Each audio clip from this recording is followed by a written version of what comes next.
Jangan lupa subscribe YouTube channel Metro TV News dan jangan lupa nyalakan notifikasinya.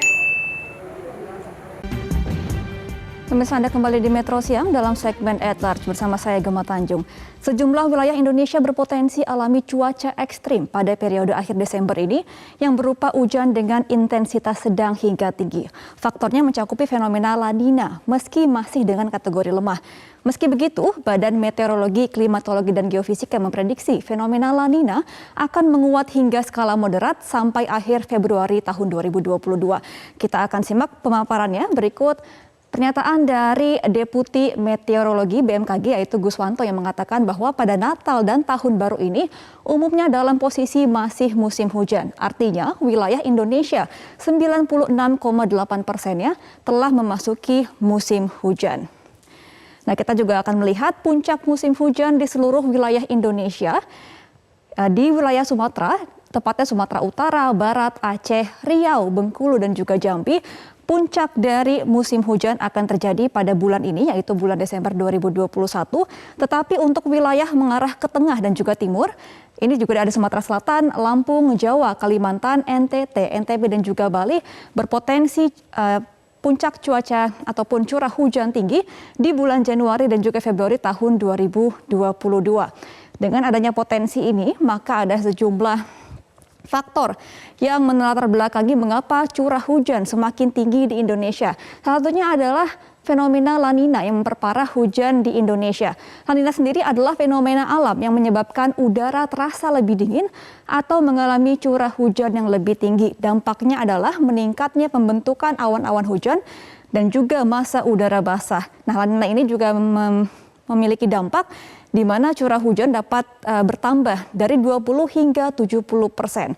Nah, kita juga akan melihat dampak La Nina lebih lanjut, di mana La Nina ini juga berpotensi menimbulkan bencana hidrometeorologi dan berikut 4 aspek-aspek ataupun parameter yang menjadi faktor La Nina. Yang pertama adalah curah hujan tinggi, kemudian juga kelembapan yang semakin tinggi akibat curah hujan tinggi, temperatur yang semakin dingin, dan juga angin yang hingga dapat menyebabkan angin puting beliung ataupun hujan disertai dengan angin dan juga petir.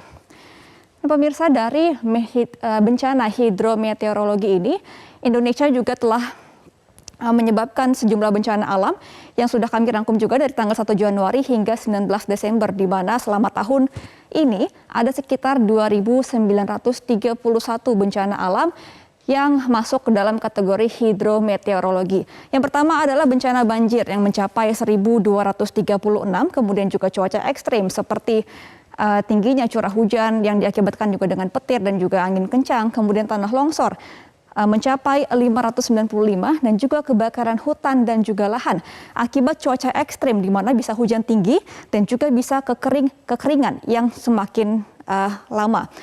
Kemudian juga ada gelombang pasang abrasi hingga 43 kasus, gempa bumi, kekeringan hingga erupsi gunung api yang kemarin baru terjadi di Semeru, ini baru sekali terjadi di tahun ini.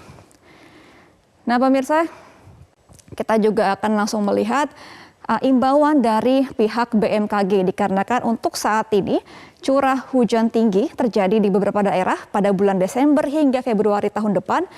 Maka pihak BMKG mengimbau kepada sejumlah masyarakat dan juga Pemda untuk memperhatikan hal-hal berikut ini. Yang pertama adalah rantingisasi pohon dan juga pemantauan sampah pada batang tubuh air di hulu dan juga hilir sungai.